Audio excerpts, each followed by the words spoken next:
I need to fall in love with myself.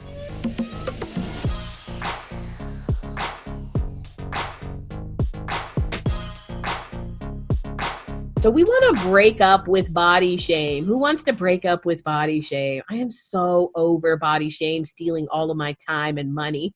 So we need to end this relationship with body shame. When we break up with body shame, we actually have to think about, what does body shame hold you back from in your sexual desires? We're not going to eliminate body shame. I still don't like certain angles of myself. I don't like this, but what we're building is a way to come back to ourselves. So every time body shame tries to drag us out of the bedroom, drag us out of these moments, we want to create these anchors.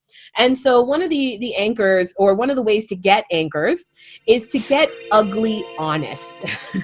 So it sounds counterintuitive, but ugly honest is about really thinking about all of the insidious and pervasive ways that you hide your body. So that might be from the clothing that you choose, the colors that you wear, what seat you choose on transit. We've been told that we don't have the right to exist unless we are aesthetically pleasing, right?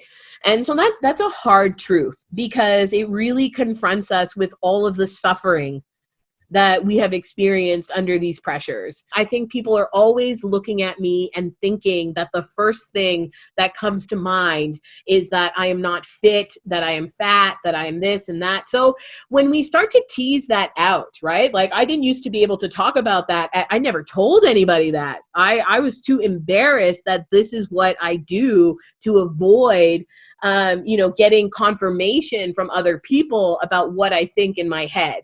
And maybe people are thinking that, and maybe they're not. But, it doesn't even really matter what the truth is, because the truth that we are choosing to stand behind is actually guiding how sexy we feel, how attractive we allow ourselves to feel, how we allow compliments to be received, how we allow sexual pleasure to be received. And so if I'm thinking that, how could I possibly then get over the shame of if I think my genitals aren't tasty? And if someone's going down on me, is that what I'm worrying about the whole time that I'm starfishing?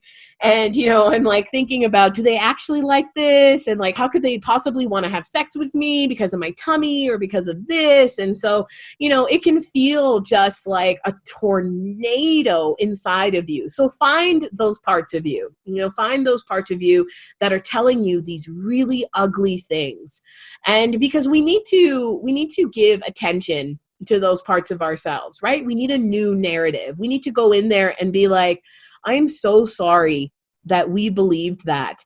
But, I know better now. So one of the things is mirror work. And so mirror work is really powerful, because mirror work confronts our own sense of our distorted gaze. And so a lot of times we're looking at ourselves with the eyes of other people or systems. We're looking at ourselves through diet culture, through porn, through the fashion industry, through all these different types of things. So mirror work, there's a couple of ways you can do it. So if you go to the bathroom and you're washing your hands, look up in the mirror and just meet your gaze and just give yourself a big smile. So smile at yourself in the mirror. You can even be like, you're looking a little cute today, and wink at yourself, flirt with yourself in the mirror. It feels amazing. It feels so silly.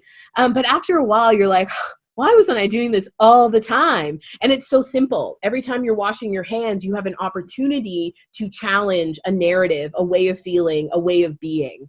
Another way to do mirror work is to dance in front of the mirror. And so to put on whatever your anthem is for feeling sexy. What are some of our sexy anthems? What makes you feel like you are the tastiest thing alive? And so over time, you will start to look at this person, this reflection in the mirror, as someone who's just having a really good time. Or maybe they've got really good rhythm. Maybe they're just having a lot of fun. Maybe they just look great, jiggling around and being playful. And you will stop focusing on how society has taught us to see ourselves, which is like cuts of meat.